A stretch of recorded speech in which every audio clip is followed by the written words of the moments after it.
What's up guys, welcome to the Other Refinement. In today's video, I'm at one of the most premium and bougie malls in America in Palo Alto, California. I'm here because I want to share with you guys the top brands to resell. As a reseller, you're looking for brands that are not oversaturated, and none of these brands are oversaturated with the exception of maybe Ann Taylor. Every other brand in this mall is really good sell-through rate, really high prices, and if you find it at a thrift store or garage sale, it'll be big profit.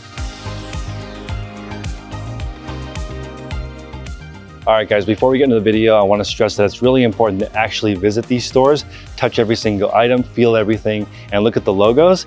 Ask the staff what's selling well, because most of the popular quiet luxury brands do not look expensive or fancy. They're going to be made of premium materials, which you're only going to figure out by actually touching it. So don't just read a BOLO list online, actually visit these places and figure out what's going to sell well for you. Let's get into it. So first off, you want to figure out what brands not to buy. So before you go to your actual mall, I want you to go to Walmart, Target, and Costco and figure out what brands they sell. Most likely all of those brands will be way too saturated. So when you get to the mall, I would recommend starting with the things that everybody knows about, because those brands are not going to do as well. At this mall specifically, I would go to Macy's first. That's going to be the most normal store, followed by backcountry.com, which you guys can actually check out online as well. Whatever they are selling and clearancing will probably not be good to resell. Once you're done with Macy's, you want to go one step higher to Bloomingdale's, and then the fancier Neiman Marcus. Pretty much every single brand in Neiman Marcus will be worth reselling. It's really important to go to these stores too, so you can figure out what's private label, meaning what does the brand actually make, versus third-party brands that have the more premium prices. All right, so now you know what not to buy because you've been to all the stores that sell the same thing in every single mall in America. Now you want to focus on what sells really well, but you have to be able to find it. So this is where you use the zip code call. You go to ebay.com, you type in your zip code, you look within 30 miles, try to figure out what sells for a lot of money in your area. You look at those brands and then take those brands to the mall to start your search. I definitely recommend just taking a couple of hours or an entire day and go through every store in the fanciest mall you can go to that is near your house, because those are going to be the items that the people around you with money are buying and then later donating. It is Wednesday here when I'm filming this video, and I cannot believe that the parking lot is completely full. Everyone here is still spending tons of money. I know we're in a recession, but for the top 1%, apparently they're still spending money like crazy. Really easy to go to a mall like this, and if you have money, spend between $10,000 and $100,000. There's plenty of items here. There's probably 30 stores here that have items over $10,000.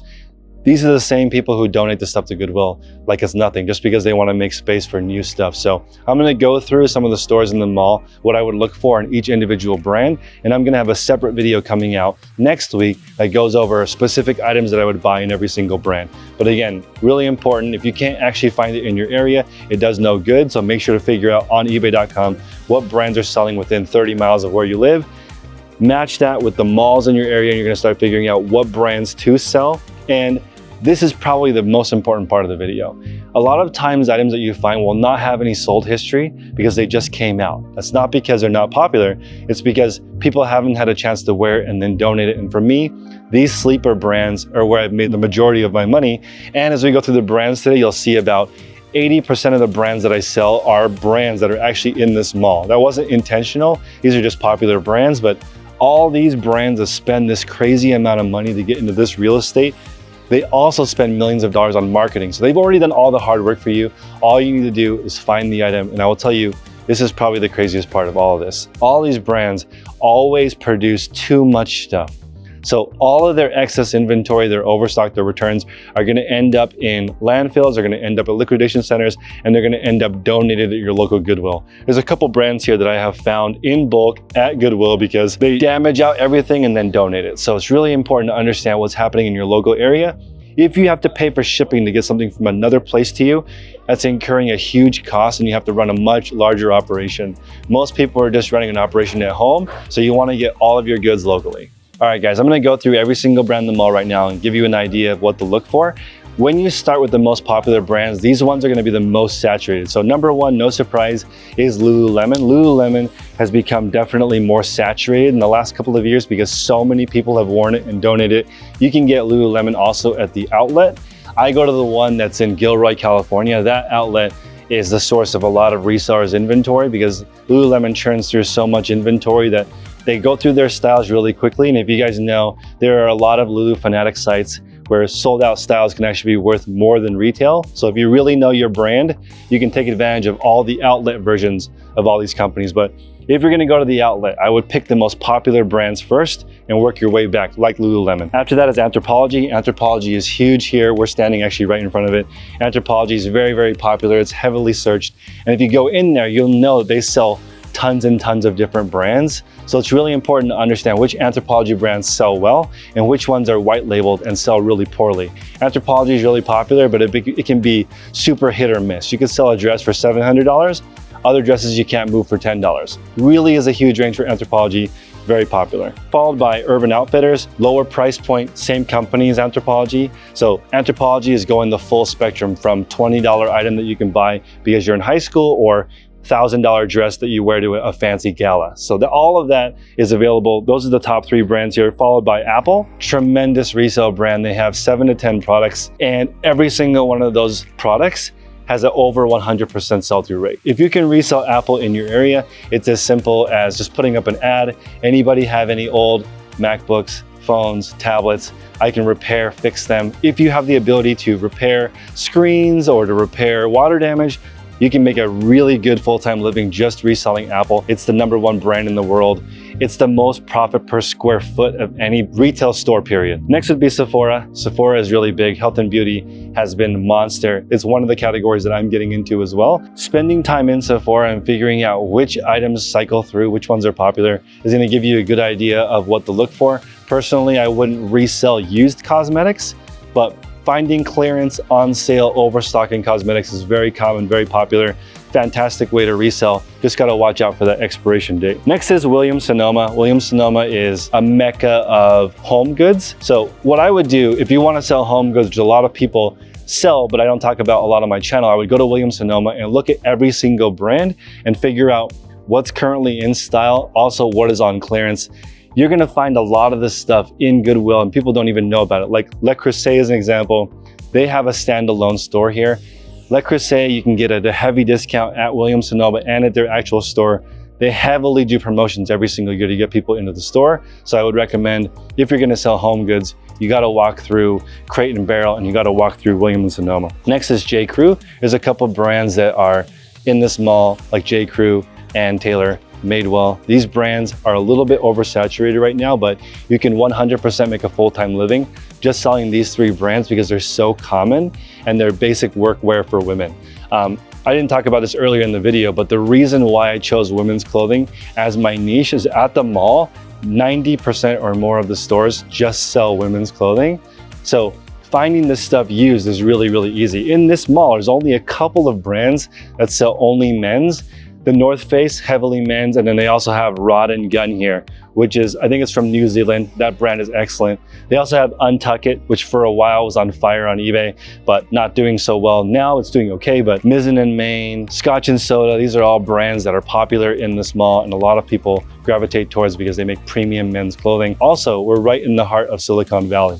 So there's a lot of money here and a lot of brands pick flagships like here, Los Angeles, New York, Chicago, Miami, to determine what trends do well in the rest of the country. Next is gonna be Gap and Levi's. So Gap and Levi's, obviously Fortune 100 companies, they're gonna sell the biggest range of products and it shouldn't make you look over them. So as an example, any Gap denim jacket's gonna do well, any Levi's denim jacket is gonna do well. You just gotta find items that are in the MSRP range of $100 to $200.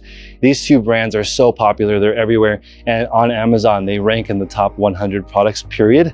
So you should be able to find Levi's and Gap everywhere. If you do your homework, you can figure out which items sell well. Look at the sold listings on eBay, sort high to low, start researching what does well. I would also make sure to watch out for Veros because every single brand is gonna have stuff that they don't want listed, collaborations that it didn't do well, like the one with Gap and Yeezy is very hard to resell and restricted on some websites because of his notoriety. So it's important to understand not all the brands in here can be resold. There is one fast fashion brand here. You'll notice that at this mall, there's not Zara and there's not H&M. Those are more fast fashion, or Forever 21, and there's definitely not a Shein here, but they're not selling fast fashion. They're selling more sustainable companies that this stuff was made to last, people buy it, it's quality. That's why resale value is so popular. but Zara, H&M, Forever 21, stuff that you buy online like Shein, not gonna sell so well. I think there's also an Everlane here. Everlane does really well. They used to be only online, I believe, but their store and their jeans and their sweaters and their outerwear resell really well. Something to look out for, but also remember, for me, all of these quiet luxury brands, the more plain the style, the more popular they are. If you get stuff that's just really wild, it's only gonna be popular amongst a few different people. In this mall, it's really cool because they have Bruno Cucinelli and Loro Piana. Loro Piana and Bruno Cucinelli are right next to Louis Vuitton. And this is a really cool juxtaposition because Louis Vuitton, to me, is really loud. They're known for monogram print. Everybody knows what Louis Vuitton print is. And I heard somebody say, the place where you see Louis Vuitton most is in the coach section of an airplane. You will never see it in first class because it's not what rich people really wear. They don't really want to give off that vibe. It's people that don't have money, middle class, upper middle class, that really make Louis Vuitton thrive. And recently, since we're kind of in a recession, they're not buying as much Louis Vuitton, but rich people have not stopped buying Loro Piana and Bruno Cucinelli. Mark Wahlberg made Bruno Cucinelli really popular by wearing $300 white t-shirts. This brand has taken off and will continue to crush, and they've been doing really, really well, even post-pandemic. What I would say is if you're gonna resell those brands, you have to really take attention to detail because people who would buy a $300 shirt and are on eBay looking for a discount, rich people love discounts.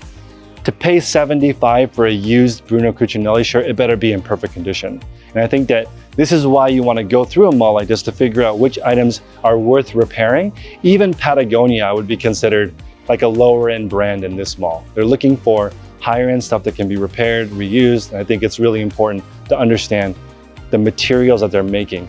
I went over the material vicuña in a couple different videos. Vicuña is like a fancy sheep who lives in the Alps. They use its fur to make sweaters for Loro Piana. If you go to that store, there are sweaters that range between $9,000 all the way up to $20,000 because they're made of this rare material.